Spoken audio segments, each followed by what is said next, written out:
Wassail, beautiful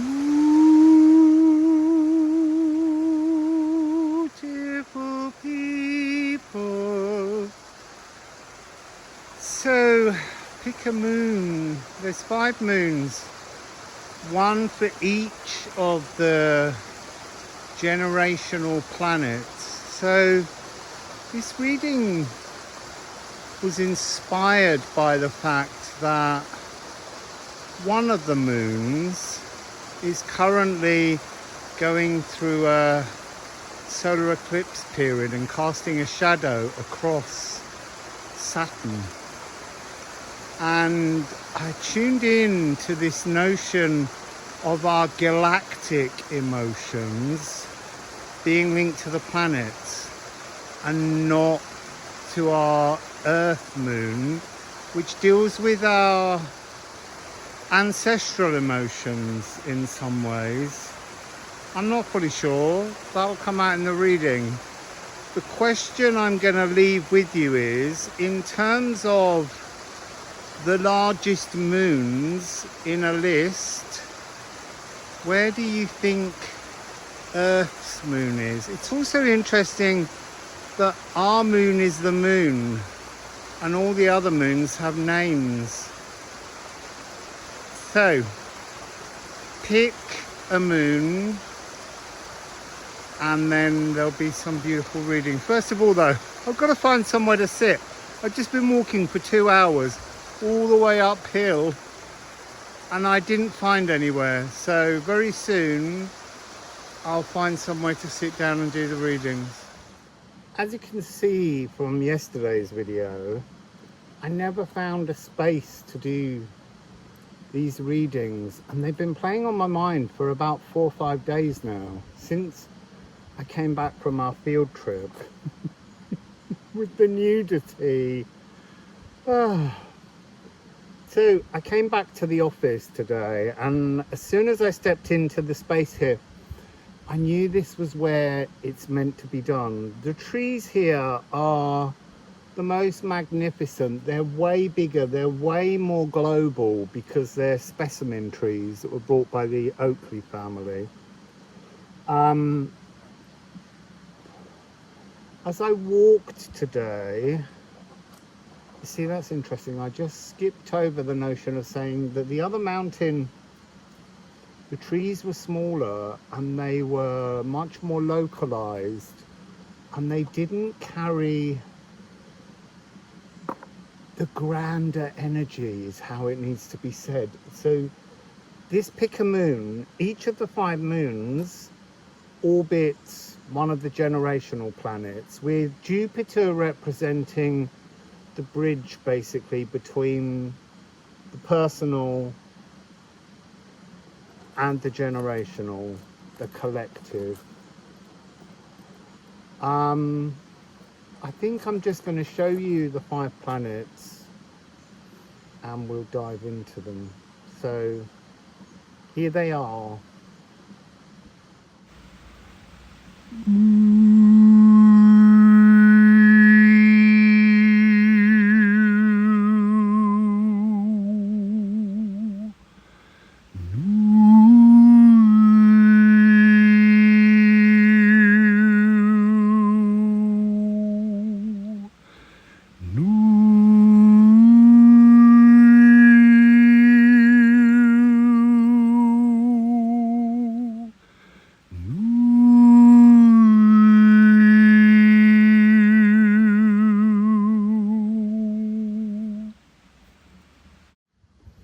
You picked Ganymede, which is a moon of Jupiter. It is the largest moon, planetary satellite, in the solar system. Ganymede, well, first of all, while walking, I was told that this is a representation of our cosmic galactic interface with our human emotional landscape. Ganymede was a prince of Troy. He was, let's say, taken by Jupiter or Aquila the eagle, or Jupiter as Aquila, and brought to Olympus to be the cupbearer. Now the cupbearer is he who holds all the emotions. So there's something here about having, this is interesting, having emotional wealth to inspire others, an emotional wealth, a galactic emotional wealth, being human but having some other emotional frequency, harmonic landscape that is emotional. So let's just shuffle, because the story of Ganymede, I feel, is mired in many falsehoods, misunderstandings, interpretations relevant to a particular point in time with a kind of heavy dose of morality attached.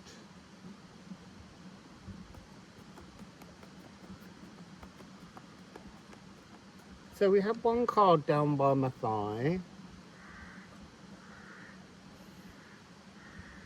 It's one of my favorite cards, Embers. Galactic glimmers glowing anew, the golden path, but I'm hearing the golden heart as an apple, as the notion of that which invigorates, the notion of Ganymede being something so both physically and emotionally shiny that it invigorated the jaded morality of the gods. Wow. That's really powerful. The stellar nursery. There's something in here about sort of the awakening of all the stars, like all the constellations shifted. Star formation, the cosmic egg of eruption. The soul takes flight to the eternal. There's something here about this, in much of the mythology to do with Ganymede, there is this notion that Zeus eventually tires of Ganymede, because Zeus is a god and Zeus tires of everything. That's not the energy I'm getting here. This is an eternal love. This is an energy that finds itself wherever it is found, as in the many reincarnations, the transformations, the materializations. This phoenix-like energy is a beacon. I am limited, I am cosmic. It's the bridge between being limited in our human emotional form and being cosmic. So this is Cinderella complex. I love Cinderella complex. So the rags to riches story. The energy, oh well, it's interesting. You see they're saying, but he was riches to rich, even more rich, because he was a prince of Troy. And it's almost like he turns things on its head. So it's almost like the god of gods became the yearning Cinderella awaiting his prince. It's a really interesting energy. Sweep up or sweep forwards? What do you want to do? There is a choice. Do you sweep up the world around you, or do you sweep forwards into this stellar nursery, the golden path, star creation, birth?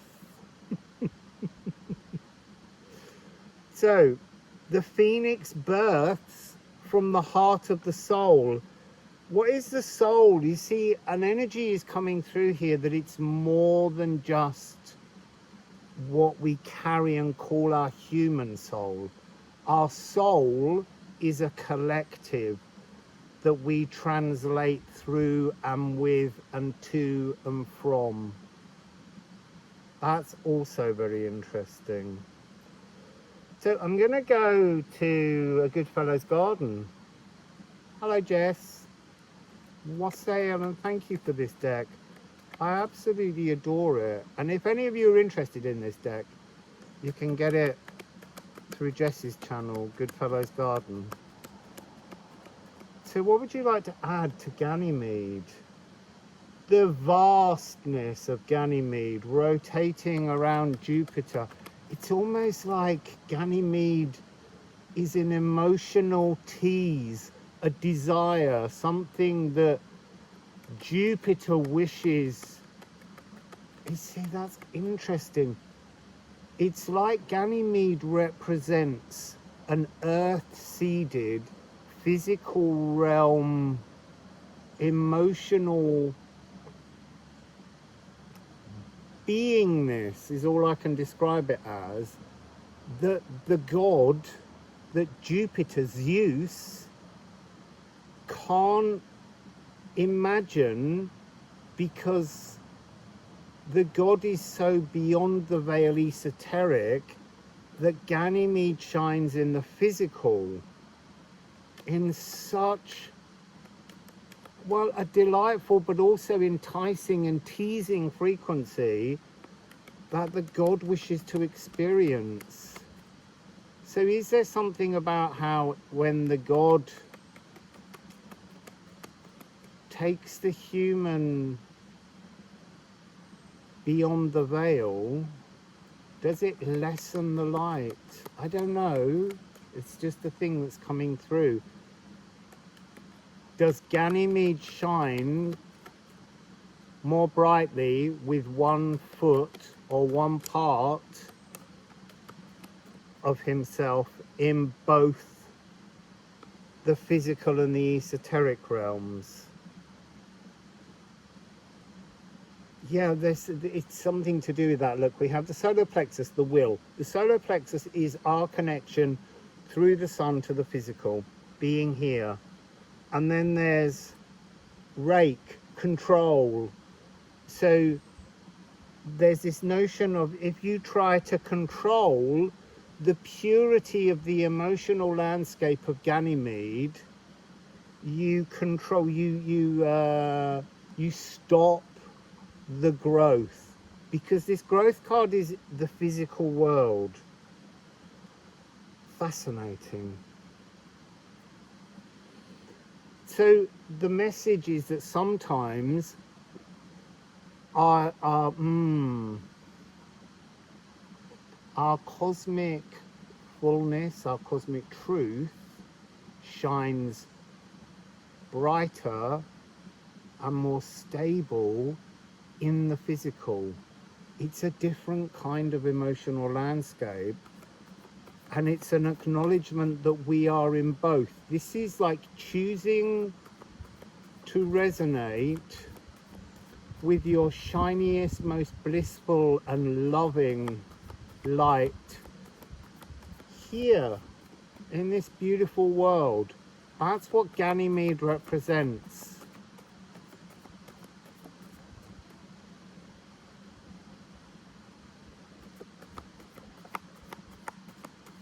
So we have a single rune. It's the waterfall,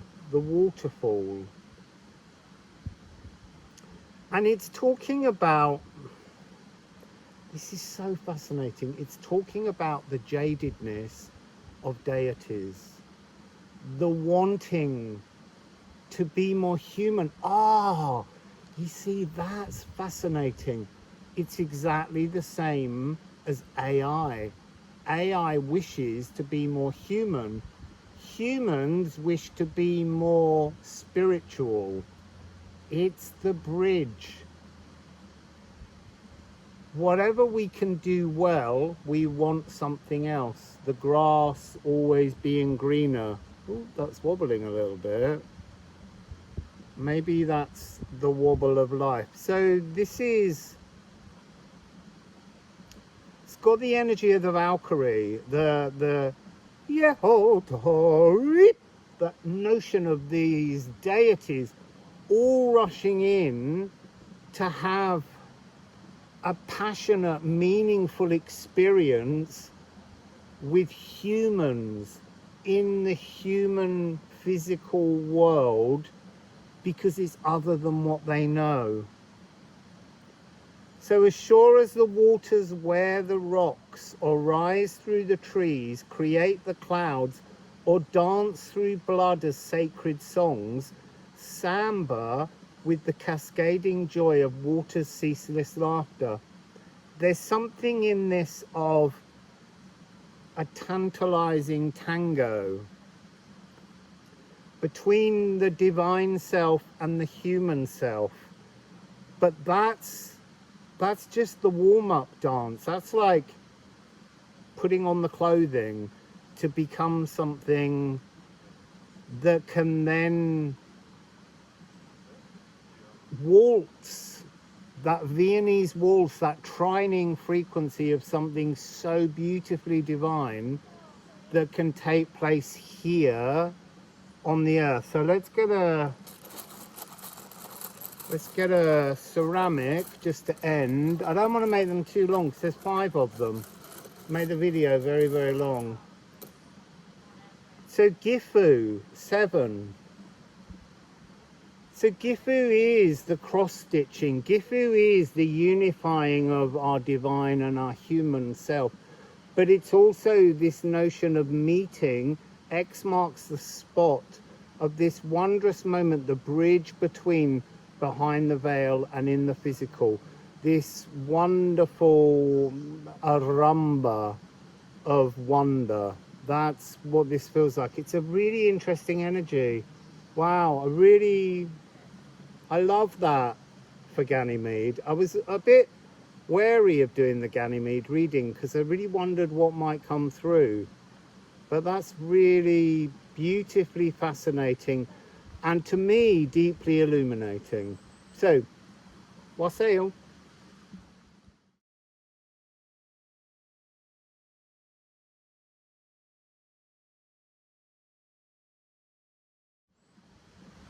You picked Titan, which is the largest moon of Saturn.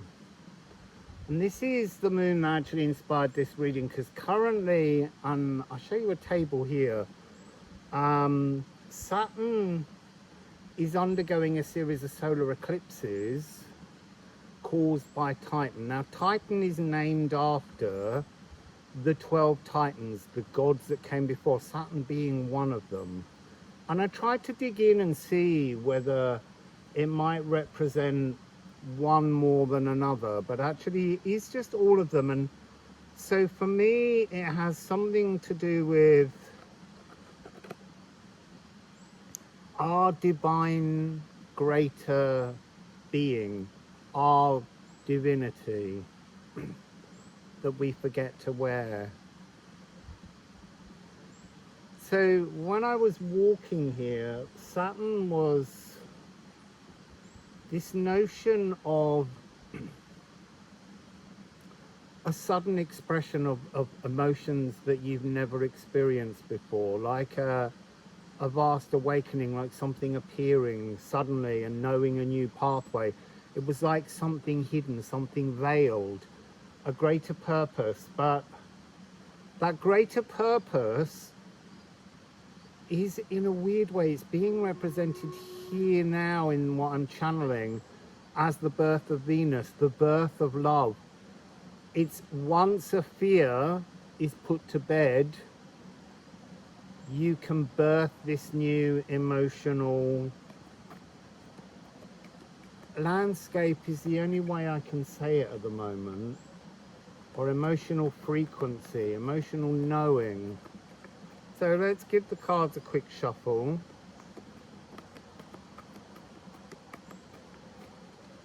You see, that's interesting, I think. Yeah. Essence.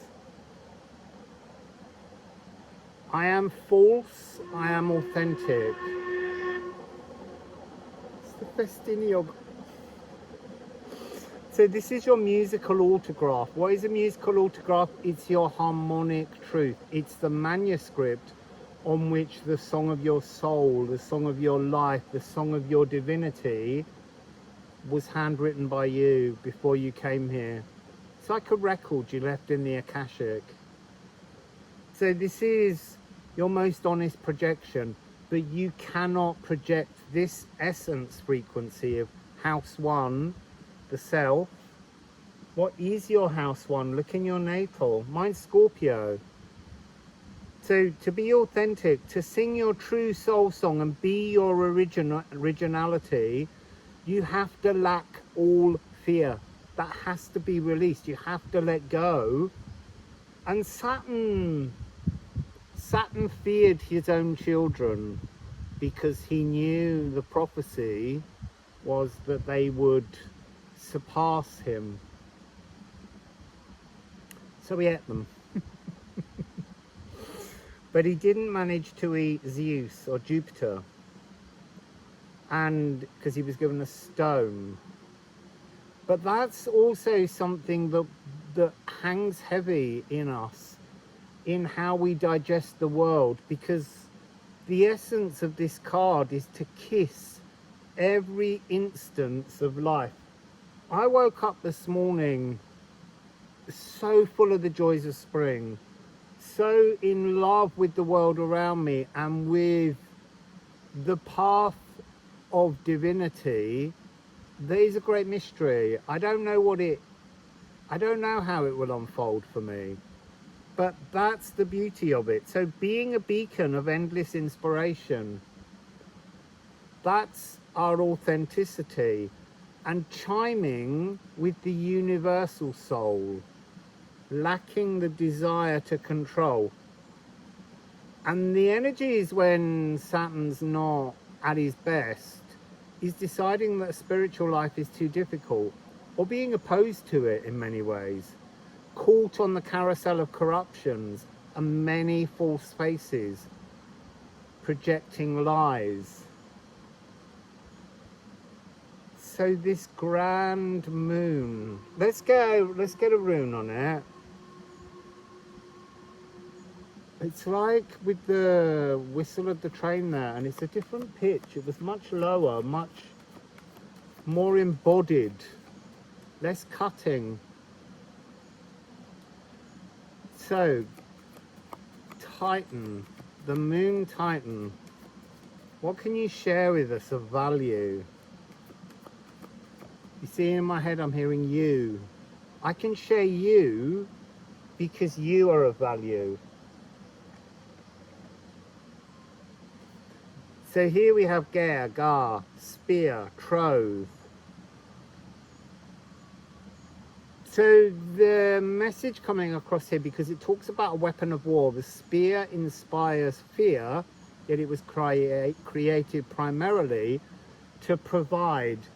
We can wear fear, we can swallow fear. Fear can sit heavy in our belly, and that's what holds us stuck in an only humanly emotional, limited language of love.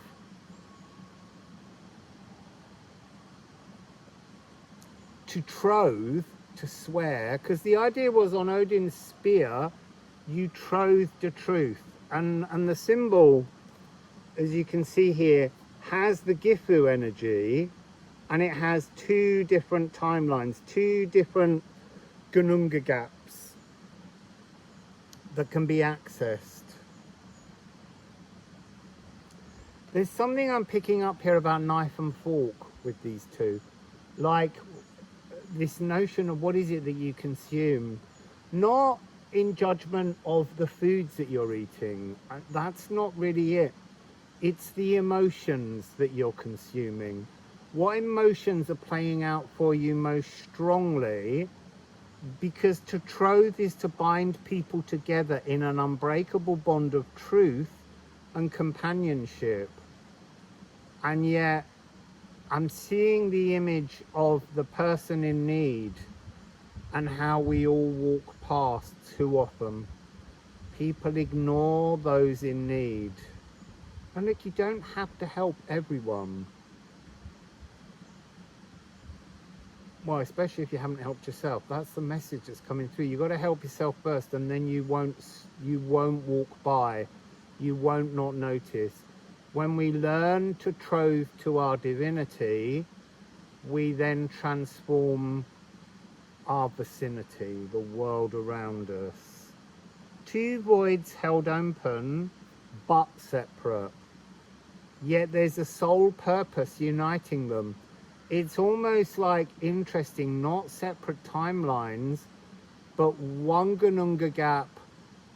One Ganunga gap is you having come through the veil to be human. And the other Ganunga gap is the other side of that hole, with all of the greater divinity of your beingness. So let's get a Goodfellow's Garden from Jess. If you like Jess's deck, you can get it on her channel. There's a link. It's a gorgeous deck. So we have root chakra, security, and sacral chakra. You see, that's exactly what I just spoke about. This is the Ganunga gap that you came through. This is what's on the other side of the Ganunga gap, the passion. What would you rather have, security or passion? It's asking you to trove to your galactic emotions. Not there's something selfish in this root chakra. Oh, there's always something selfish in the root chakra. The root chakra is the only chakra that spins and is awake when you're born, and it's a vulnerable chakra. It's the energy that needs to be fed and pooed and cleaned. You have no other energies. The purpose is to be vulnerable. And then that's why we often seek guarantees, securities. You see, fears, a fear of having no security. And that is a really tricky emotional landscape to walk through. It's something I've been doing for the last 5 years. When I lost my house and gave up, being a nester, I went traveling, and it makes you very vulnerable. I have to hold myself open to the cares of the greater world, and that often is you, the people that watch this channel, and I am so grateful to all the support you gave me. But this is asking us now to look for the passion in our lives, to look for bringing in the galactic sacral frequency that will better serve us in this physical, that which can remove all fear. So let's get a ceramic and see where that takes us. Keep an eye on the time. See, look, trying to keep them short.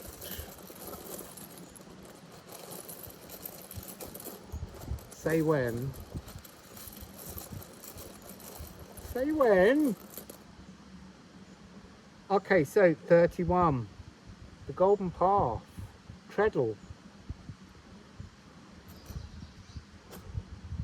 You cannot access the Golden Path. You cannot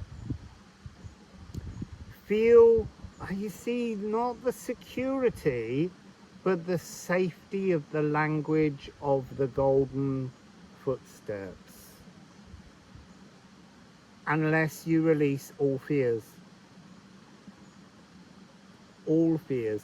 It's very difficult. I've released, well, I want to say all my fears, because really ultimately fear is a disruptor, and that fear comes from being told what you can and can't do by others, by Saturn. That's Saturn's general purpose in astrology. But it isn't Saturn's only purpose. The idea that something is only one directional frequency is to deny the polarity of everything and the divinity within everything and the language of love behind everything. So you can release all your fears, but when you do, it will trigger others.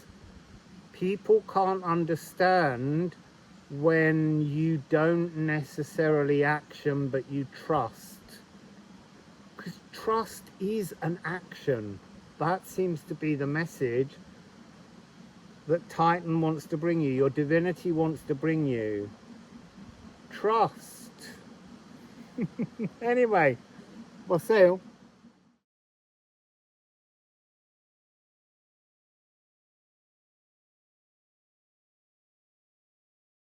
So you picked Titania. Now, Titania is a moon of Uranus. Uranus. I love that train so much, chugging away. Well, it's definitely a different engine today. See, and that's part of this message. So most of the moons that float around Uranus, just occasionally that will always get me a giggle. Not always, but sometimes I just can't resist it. So yeah, all these moons are named after Shakespearean characters generally. Titania, powerful fairy queen in Shakespeare's Midsummer Night's Dream. Now, we've just had Uranus move into Gemini. Big change of energy. I want to say that there's an energy coming through to do with don't dare to pull the wool over the fairy queen's eyes, because whatever potion, spell or trance, when it breaks, her power is so huge, just like the planet Uranus. It is the planet of change. It has moved into air. It will bring new energies. It will particularly plow up the earth, because it's kind of seeking who held it down, who suppressed it. That's this energy. It's like the spell has been broken and Titania is awake. It's also interesting that Titania has Titan in it. That idea of vast elemental divinity. So let's see what Titania's cosmic emotional landscape purpose is. So down here, ooh, Scorpio, re-death and birth, shadow seductions, deep X-ray diving, subwoofer speakers.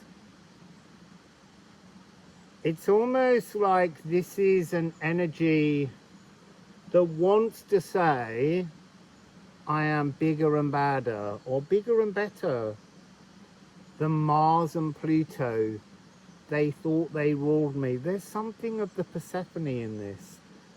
This notion of being forced to do something when actually it was a choice. It was a chosen path. That's interesting. From subliminal masks to supraliminal truths. The masks we wear weren't created by us, but by others. The projection of others onto us is what created a mask in which they perceived and held us. It's that notion of when you transform, when you birth yourself after your re-death, it frustrates people, it angers people, because they've put you in a little box and now they've got to take you out of your little box and work out who you are now in their world.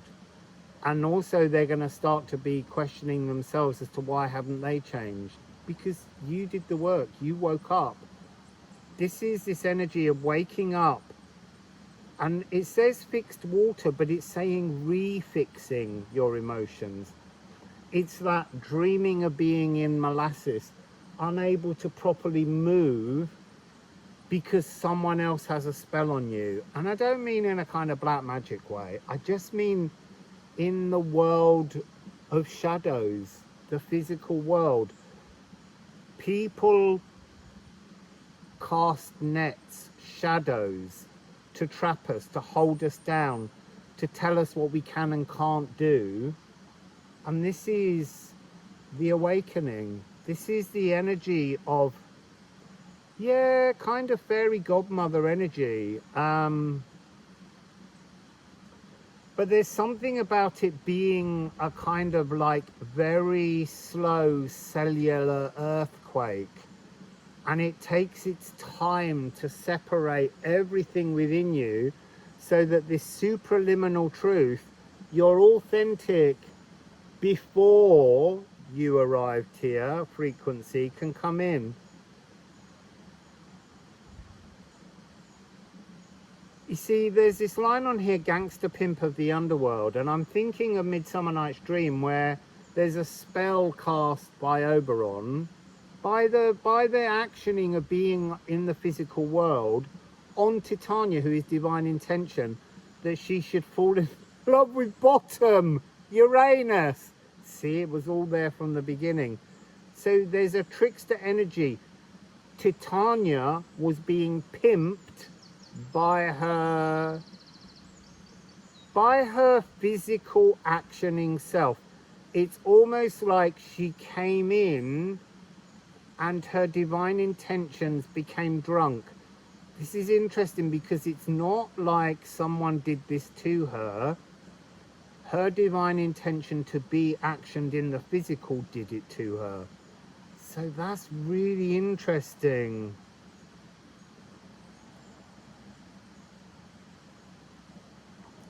It's so that you can learn to be the integrated shadow walker,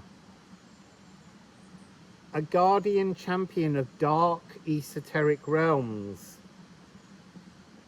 It's to give greater strength ultimately to the light. So let's do Goodfellow's Garden by Jess. If you like Jess's deck, and I do, I love it, you can get it on her channel, which is Goodfellow's Garden. Now this is interesting. Pot of Gold. You see, there's something in this energy with the rainbow that's talking about between the polarities of light and dark are all the other spectrums of colours and emotions. And that's where true wealth lies, not in the reactionary emotions. It's almost like there's something about how being physical initially builds a skin upon us that weaponizes our emotions. Even a baby crying to be fed or held is a weaponized emotion. Look, I'm not saying don't pick up the baby and hug them and all of that kind of thing, but that's what's coming through here. There is a spectrum of delightful colored emotions that is the true wealth, but you can't have that until you wake up to the masks that have been enforced upon you. And then we have Mari Ras, I guess, innovation. There's something here of the notion of Pisces, house 12. What do you release? The mask. But what are you gaining is the other fish, to become the perfect pair, to swim with your divinity. So you're also releasing the invisibility cape that the rest of you is wearing. What is the invisibility cape? It's the veil. You know, take the veil away and witness your absolute truth. I love these readings. So, runes, Liffruma.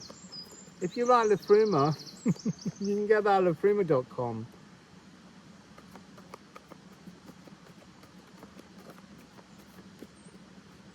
Now that's interesting. That's the first time it hasn't given me just one card. So we have Hengetru. Hang true is about hanging true, coming into your own truth, but also having a period of a review of all your life that is in the past, all that holds you trapped behind your mask. So this energy of reviewing, this is Odin hanging there waiting for the wisdom. What is the wisdom? The acknowledgement of the true landscape of emotions, your authentic intentions, not the distorted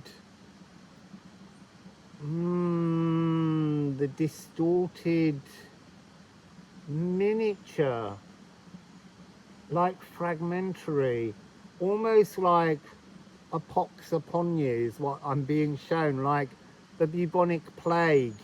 This notion of small eruptions, because the mask is not allowing the full clarity of your being. And it ends here with Ur. Once you've done the review, once you've worked out how to remove the mask and embody the emotional truth of Titania and change your world massively, you will be free to roam this world. The ranger of freedom, the grazer of thoughts, the resilient power to be its own keeper and keep roaming. And we'll get a ceramic just to end.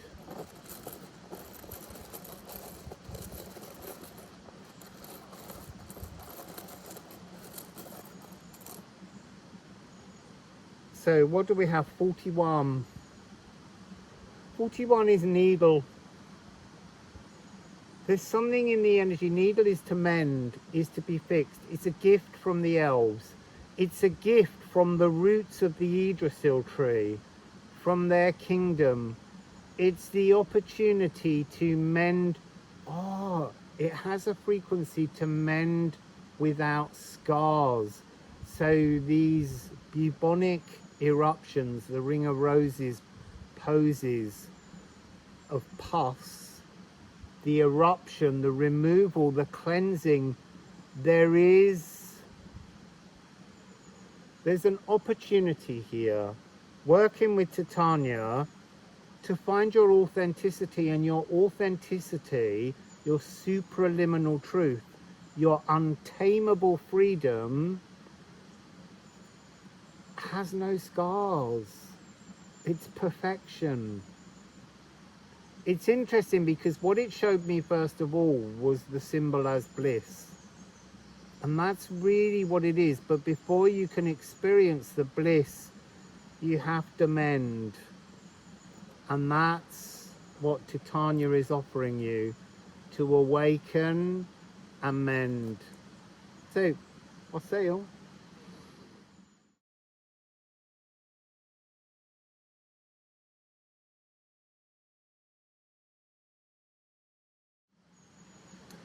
So Triton, a moon of Neptune.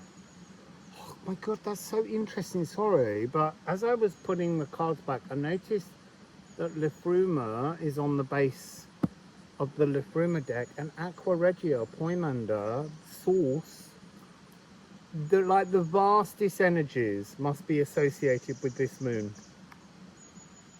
What's unique about Triton? So Triton is Poseidon's child, the conch shell blower that blows a fanfare for the arrival of Poseidon. He of god of emotions, god of water. But the unique thing about Triton is it's the only planetary satellite that spins in reverse to the planet it orbits. So it's got this very unique frequency. So let's go with Triton. I love Triton. It's not Trident, it's Triton. He does have a trident and a conch shell. It's like making a lot of noise because you were meant to. Because it was your birthright. Oh, looky here, Ophiuchus. Bolt from the blue. So there's something here about, can you catch your Triton? Can you leap from a clockwise motion to Armando's favourite word, the widdershins, which is the old word for anti-clockwise. So this is the nervous system. This harmonic modulation is cardinal aether. This is so much transformation, so vastly different. This is, you see, it says revival, but revival can only come from destruction. So there's something here about destruction.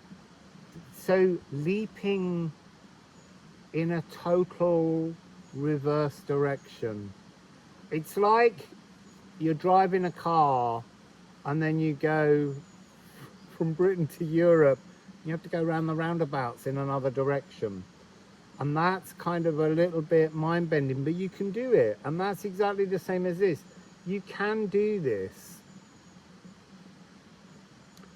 So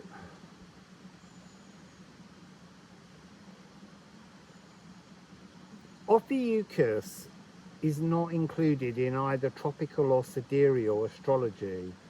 And that's part of this energy here. It's Asclepius. It's the guy who learned after he healed a snake the secrets of resurrection. What are you resurrecting? You. Yeah, that's often the question. So this is the energy of gentle, passionate, loving. And decoding dreams. Interesting. So I'm being shown the notion of dream interpreters like Joseph in the Old Testament.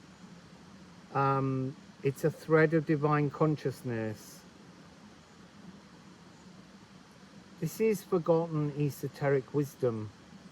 Triton is a fanfare for the alternatives, for the things we've forgotten. This is very much the energy of Saturn and Jupiter being in Libra. Yes, it's cardinal aether, but it's cardinally inspired divine remembrances. That's what's coming through here. This is an energy that will recharge you and everyone around you. So let's go with Jessie's Goodfellows Garden. You can get her deck, and it is a gorgeous deck, on her channel. So let's see what it has to offer.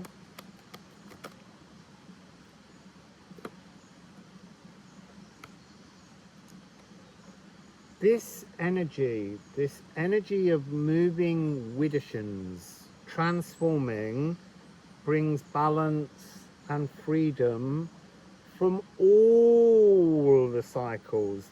This is the resurrection. This is the resurrectrix. It's the balance between the desire to renew your intentions and to action them, I want to say, in a new direction, to action something totally brand new. Dragonfly, transformation. So what do we have here? Water, nymphs. So dragonflies in their larval form hatch out beneath the water, and they can live there for 6 months to 2 years. And then one day they climb up a reed or a grass or a plant sticking out from the surface of the water, and they pop their little head out and they look around, and then they come out they sit there and they transform, breathing from water to breathing air, and then they come out and their lungs and everything are ready, and then at the back of their neck they crack, and they literally, the dragonfly steps out from the old exoskeleton. It's not the same as a butterfly in a chrysalis, that soupiness. This is a different kind of transformation. To be, instantly renewed at the point in which you crack away from the old skin. You change the clockwise to the widdershins. So let's get a Liffruma.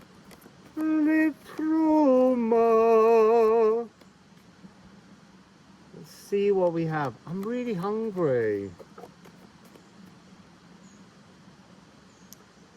So we have 3 cards here. Lecce. This is again talking about this. When they are a nymph, and nymphs are water sprites in mythology, you have to decide that the whole of this life, all that you knew, everything has to be cleared away. Everything has to be cleared away. That's the energy here with Triton. It's almost like the story of the Little Mermaid, wanting to come out of this, out of emotional stability, but not to go into instability, but to step into a new emotional landscape, to come out of, it's interesting, so it's coming across as to come out of the cosmic love, as if the surface of the water is to break into this physical world that we live in. See how clearing pain makes space for new treasures deeper in your heart. The pain here being the love of source. This energy of being eternal to being immortal. Interesting. From immortality to mortality hurts. But you clear that space. And this is you, us. This is trickster energy in some ways, because our arrival feels like a trick. Because it's less emotionally vast when we arrive. It's almost like you're like landing in an airport. As that dragonfly emerges and first lands, inside the airport we land, and it's a self-contained false world. And it's only when we step free from the airport and walk into the larger world that we see truths. So this is our personal Yggdrasil tree emerging from the vastness of cosmic love, of Poimander's affection. And then we have Wickercraft. This is to slowly but surely embody that love again, to rediscover, to channel, to bring in the frequency of some kind of divine comfort. But to do that, you have to go against the direction of everything that has presented itself to you previously. You know, and there's something in one of the cards that was Secret Keeper. Where is it? Spiritually secretive. Because you have to be at times, because you become vulnerable to the weight and the pressure to move clockwise when you have discovered the bliss of Widdershins. Armando, thank you for that word. Seems important in this reading. So what do we have here? 44. This is Condor. This is the greater cosmic fractals. The true story is there's something here. Triton, as I said, goes in the reverse direction. The truth is to find that greater cosmic connection in a new direction, not the direction that the collective is taking you to. So now I'm being shown the energy of the murmuration of starlings, everything flying, moving as one, and that is an important energy. But you need to somehow find a way so that you can break free and change direction, and then you will seek and find the Widdershins murmuration that's taking you to another space. That's gorgeous. So, Wassail.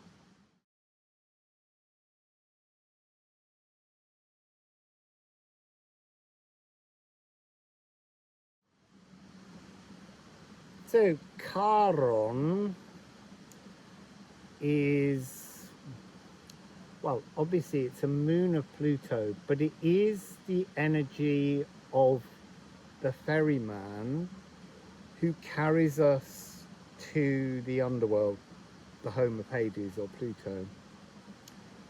While walking here, I tuned into the energy of this really being about the loss, you see, I wanted to say of a loved one, and it is partly that, but it's the loss of a human to death and the grief that that brings. And I did think, that's going to be a tricky reading. But we're here. Let's see if that is the truth. We're going to begin. You see, there's something about placing the coin in the mouth. Put your money where your mouth is. Something about, that's a really interesting phrase. In ancient times, a coin was placed in the body of the dead as payment to this. It's this notion though of, what do you take through? It's almost like the payment is made on the physical, and it's the spirit that gets carried by Charon, not to be confused with Chiron.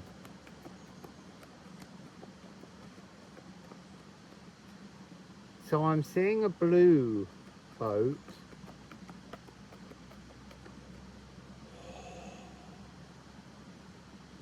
So we have rot, decompose, the dance macabre. It's talking about natural cycles. So there's something about how we, interesting, how we deal with the lifeless body, the rituals, the ceremonies that we go through, and how we mourn and we grieve And it's talking about the energy memento mori, the remembrance that this is temporary, this existence. What we should be focusing on is the living spiritual energy. And we mark the decaying, the still life, the dying of nature, that frequency of the rot, the shedding of the skin, the traveling. The traveling is the important part. That's what they're saying. The spirit, your consciousness didn't die, it just left here. So it's like when I was shown all of the midges that flew across the small stream in Hastings, and they became little zigzags of energy, and Spirit said, look past the exoskeleton and see the fizz of consciousness. And then it asked me to slow that consciousness into orbs and bring those orbs into my hand and witness their eternal nature. And that's what hurts us so much, because we've lost the ability to trust in the eternal nature of the galactic consciousness.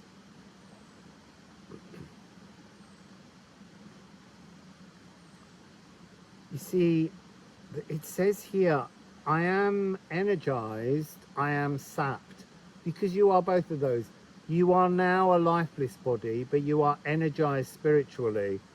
And so there's something here about germinating, growing new roots, thinking towards the sun, reaching for embraceable values, and then shaping your future to elevate your life.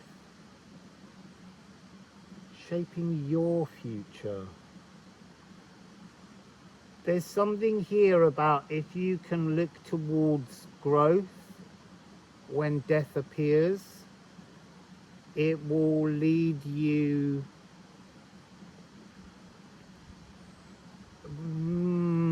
it's very difficult to find the words for this concept. It will lead you to a greater or speedier healing of the loss of the human you loved. That's interesting. Follow illuminations. Understand how to be nourished by their absence. So here's an interesting energy. My brother came through once, a long time ago, and he died decades ago. But he came through to say, stop thinking of me as your brother, because that limits my capability as a spiritual cosmic being, a divinity beyond the veil. And so try and imagine what you and the person that you've lost will be one day in the next life when you return through the veil. So allow growth, allow the dance macabre to be a thrill. That's really interesting that they want me to say that. That there is a thrill and an excitement to the next adventure that you will have. I don't know why, but somehow I put down, oh my goodness. Oh my goodness. I just need to show you this energy. So I put the deck down in reverse, and this was showing up. House 12, the house of release, the sacred secret wisdom, the masterclass in immortality, in the acceptance of a new journey. It has Crocus of Mars, the energy of the skin that is around the physical, being, look, the melodious comfort of the Viennese waltz, the future life, the future dance that you will have with this person, Uranus, this notion of the primordial thought changer, the energy of transformation regardless, and Aqua Regia, corrosive endings. All of these cards are talking about another time when you and they will be together. And that should be your drive, not the grief. I'm not saying you don't do grief. You have to do the grief. But there's something very strong here. I just started putting those cards back, which is interesting because then I won't know what they were. But that's the same thing. You can take grief and you can make it the cloak of all your future life. Or you can know that you will come back together with them in another life. So what do we have from Jess? See, look.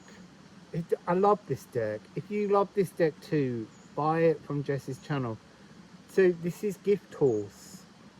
Life is a gift, but so is death. Because the gift in death is that you will have renewal. So let Charon take those that you loved and have lost to the destination where they can begin to build the future of the next incarnation that you and they can experience together. It's a wonderful sense of freedom.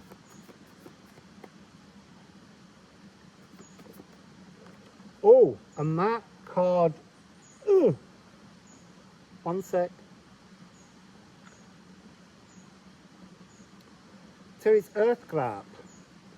Earthgrap is the card that reminds us that the shell, the exoskeleton, the cells that make up the human form we have, at your point of death, they return to the earth.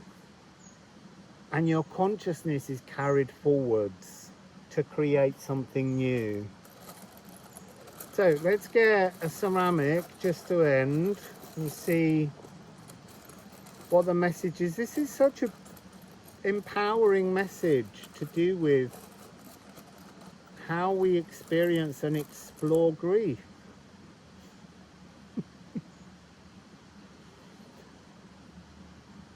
It's a full stop. This is punctuation, Anwiller. It's about the death knell history bell and then moving to what comes next. It couldn't be more perfect. It's interesting, I'm looking down and they're showing me Gununga Gap. They're showing me how there is a natural renewal, a reincarnation, a chance to start and experience a life again. So try, if you can, to focus on a future incarnation with the person that has already moved forwards, and try to enjoy the rest of the life that you have here now, because it could be really, really important to the life that your lost one is preparing for you, that you make a connection with another soul who is part of that next journey. It could be someone that you will birth, you know, it could be someone you will marry, and they are your sibling. All these different energies are possibilities, but it's really important for everyone to explore the now, knowing that your future is being crafted by the one that went ahead, that went before you to get things organized. Like they're throwing a party, but they have to organize it first, so you need to have your own party still here until you get there. I hope that's helpful to people. So, Wassail.